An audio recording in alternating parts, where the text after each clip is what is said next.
આજે ઉગતી પેઢી મને સાંભળે છે ને એટલે મારી કહું તૂટે છે. ખરેખર હું વખાણ નથી કરતો, પણ મારો કહેવાનો મેન કે ગઢ આવે સાંભળે, હવે કાંઈ કરીએ કહેવાનો હોય એ તો સાંભળે જ તેને શું કરે. પણ આજે જુવાન જે બાપુ દીકરા દીકરીઓ સાંભળે છે એ મોટી વાત છે, એ મહત્વની વાત છે. ભજન છે ને, ભજન સમજાય એવું છે જ નહીં. એની માટે સદગુરુ જોવે. નિહાળમાં તમને સાહેબ ગમે એટલી રાડ્યું પડે ને કે એકડો કર પણ એકડો ન કરીએ કે એના માટે બાપુ એના આંગળી પકડીને શીખડાવવું પડે.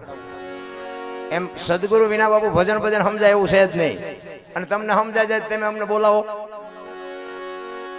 આ ભોગ આપવો પડે એવું છે. અને આ હુજે ચારે બાજુથી વંટોળિયા ચડ્યા હોય ને કોઈ ધણી ન થાય તારે હુજે.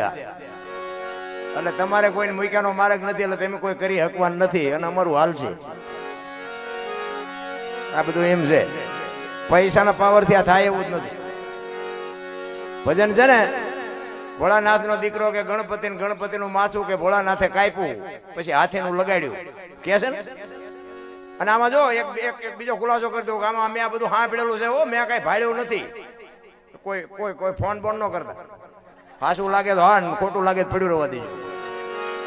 કારણ કે 500 રૂપિયાના ભાવના ઘઉં લાવો ને, એમાં જે કાંકરા આવે ને એ 500 ના ભાવના જ હોય, પણ એ કાઢી નાખાય ને દાંત ભાંગી જાય ભેગા દડાવો. એટલે રામ વનમાં ગયા હતા એવું બધા કહે છે. હું કહું છું ભાઈ, રામ વનમાં ગયા હતા હું અહીંયા નહોતો. માનો તો ભલે, ન માનો તમારી મોજ. બાકી આપણે મારે હું કોઈથી ક્યાંક એવી ભલામણ નથી કરતો કોમેન્ટ કરજો ને આ કરજો ને પૂછડું કરજો. 2 હાથ વાળો શું દે, ઓલો દે, દીદી ભૂખ ભાંગે, તમે હું મને દેવાના હતા. એવો આપણો હિસાબ જ નથી. પણ આમાં છે ને સત્ય હોય ને, એ સત્ય જ હોય. પછી તમારી ખરીદી કરવા તમે હું નીકળ્યા છો એ તમને ખબર હોવી જોઈએ. તમે હું લેવા નીકળ્યા છો તમને ખબર જોવે ને. એક જગ્યાએ એમાં ભજનમાં ગયા હતા અને પછી મેં એક ભજન ગાયું અને પછી એમાં જેઠીરામ બાપુનું વાય નામાચરણ કર્યું. તો એક ભાઈ આવીને મને કહે, દરબાર કે તમને ખોટું ન લાગે તો એક વાત કરું. મેં બોલો. એ મને કે તમે જે ભજન ગાયું ને એ કે જેઠીરામે નથી ગાયું. તો એ કે દાસી જીવણે ગાયું. મેં કહ્યું તમને ખોટું ન લાગે તો એક વાત કહું. એ કે હું. મેં કહ્યું દાસી જીવણે નથી ગાયું ને જેઠીરામે નથી ગાયું, ભાઈડાએ ગાયું. મેં બોલ. ઈ કે દાસી જીવણે બનાવ્યું છે. મેં સમજણ ના ઘરમાં તું નથી બનાવ્યું એમ કે ને, તું ગાયાની માંડસ. તું ત્યાં દાસી ને જીવણ ને કે જેઠીરામ ને જોયા હતા? આવા ને આવા સંશોધન કરે. ભજન શું કહેવા માંગે છે એનું બાપુ કોઈ સંશોધન નથી. અમારી નાઈટમાં થયો એટલે હું જાહેર રાખું, તમારી નાઈટમાં થયો તમે, પણ તમે માર્ગે ચડો ને એવડે એમને જે કરવાનું હતું કરી લીધું. ભલા ભલા સંશોધનમાં વાહે રહી ગયા. કહેવાનો મારો મિનિંગ એ છે બાપુ, માણસનો અવતાર મળ્યો છે ને આનંદ કરી લેવાની વાત છે, બાકી કાંઈ છે જ. બાકી મેં ધોકા પસાડી લીધા ને હું તમને મારો પરિચય, હું એક ખટારાનો ડ્રાઈવર છું. એટલે હતો અત્યારે નથી હાંકતો. હવે ખટારાનો ડ્રાઈવર તો 19મી કોમ નો કહેવાય. ખટારાનો ડ્રાઈવર ને કોઈ પાણી ભાઈ તમે હેઠે બેઠા છો ને અમને ઉપર ચડાવ્યા, આ કયો પાવર છે? એટલે સમજાય એવું નથી. ઈ ભોળાનાથ નો દીકરો કે ગણપતિ, અને ગણપતિનું માથું કાપી અને હાથીનું કે લગાડ્યું. આપણે ફોટામાં જોઈ, મૂર્તિમાં જોઈ. તો હું એમ કઉ છું કે હાથીનું કાપીને લગાડ્યું તો એના કરતા ઓલું કાપ્યું તો યાદ નહીં પડ્યું. તમારું શું કહેવાનું થાય? અને ભોળોનાથ બાપુ શિવ જેને આખા વિશ્વનું બ્રહ્માંડનું જેને સર્જન કર્યું હોય એ હાથીનું કાપીને લગાડી શકે ને, કાપ્યું હતું એનું પોતાનું ન લગાડી શકે? કેમ ન લગાડ્યું? અને માણાના શરીર ઉપર હાથીનું માથું ફીટ થાય તમને કેમ લાગે? 100% સાચું. આધુનિક યુગ છે બાપુ, ખોટું હાલે નહીં. 100% સાચું. હાથીનું જ લગાડ્યું. પણ આપણા ચકડા ગહી ગયા એટલે નથી સમજાતું. આની માટે સદગુરુ જો. એક વાણી કહે છે ને, પેલા મેં જન્મા ને પછી જન્મા બડા ભાઈ ને ધામધૂમથી મારા બાપા જન્મા ને પછી જન્મે મારી બા વાહનો તોડી નાખે. હોય આવું? હું એમ કઉ છું હોય. હવે તમને ન સમજાય તમારો પ્રશ્ન છે. આ નક્કી થઈ જાય ને પછી બાપુ ગોળ બંગાળનો રાજા ગોપીચંદ ને 92 લાખ માળવાનો ધણી ભરતરી સાધુ થઈ ગયા. બાપુ નક્કી થઈ ગયું કે કાંઈ છે નહીં. એમ નક્કી આપણને નથી થતું. ઈ માથાકૂટ છે. રામ एक वाणी એવું કહે છે કે राम किसी को मारे नहीं, ऐसो पापी नहीं है राम, आपे आप मर जाते हैं करते कूड़े काम। કે રામ કોઈને મારતો નથી, તા રાવણના વાલીના બધાને કોઈને માર્યા? રામાયણ કે છે, હું નથી કહેતો. માર્યા તો એ વાતે પાકી છે, નથી મારતો એ વાતે પાકી છે, પણ આપણી સમજણ ઘટે છે. એમાં ઈ શું કરે? एक राम दशरथ का बेटा, एक राम सबका घट में बैठा, एक राम सकल पदार्थ, एक राम सबसे न्यारा, भजવાનો से जुदो છે ને ભજી સી જુદો છે. આની માલપા બાપુ ઉતરવું પડે.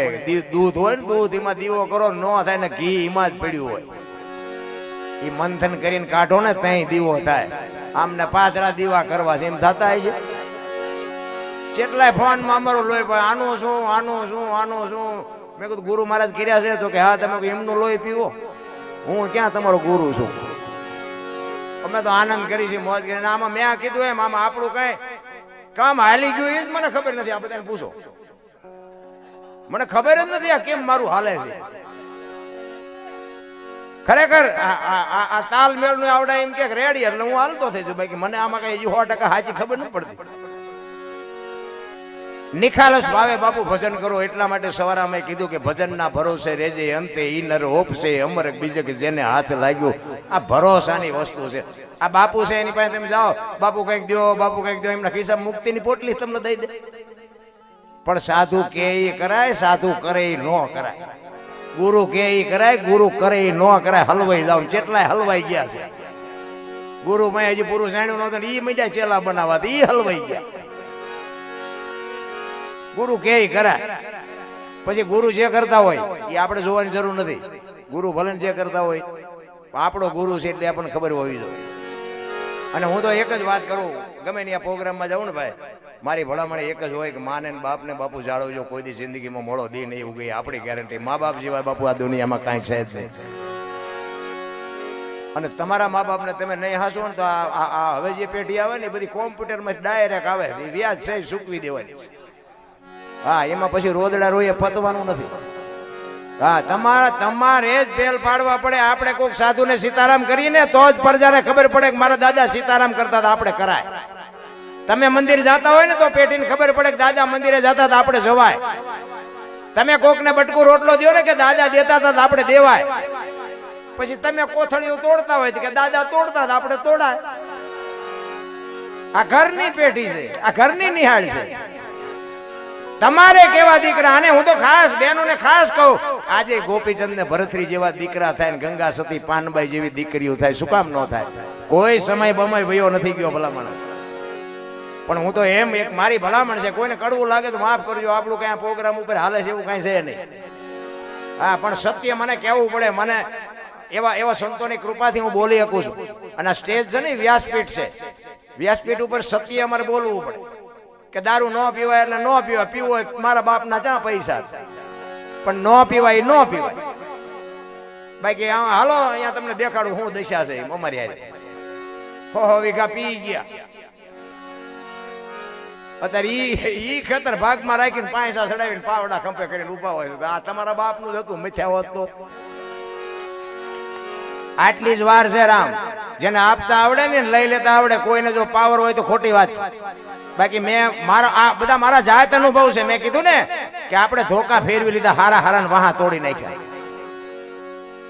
નકરા માર ખાતો, માર્યા એવું નથી હો, આપણે મારે ધરીને ખાતો છે. હા, એવું એ તો કોકનો માર ખાઈ તે ખબર પડે કે આમને જેટલી પીડા થઈ છે. એમ નામ ન ખબર પડે. સત્ય સત્ય હોય, સત્ય જ હોય. મારો કહેવાનો મિનિંગ ઈ છે. પણ સમય આવે ને વળાક મારી જવા. અત્યારે અમને ખબર પડે છે કે અમારું તેદી હાલતું હતું, તો અત્યારે ખબર પડે કે અમારા બાપાની આબરૂ લઈને હાલતું હતું. તેદી અમને એમ થતું હતું કે અમારા જેવા કોઈ બળુકા જ નથી. એટલે આપણું જે હાલતું હોય ને એ કંઈક સમય જુદો હોય ને સમયની બલિહારીથી હાલતું હોય. કોઈને જોયો હોય સમયથી મોટો કોઈ છે જ નહીં. કોઈને પાવર હોય તો કાઢી નાખજો. સમય જ કરાવે. તમે ગમે એની પાસેથી લૂંટી લેતા હોય, ગમે એનું લઈ લેતા હોય, ગમે એને મારી લેતા હોય, અને તમને કોઈ ન પગતો સમજી લેજો કે તમારો સમય છે.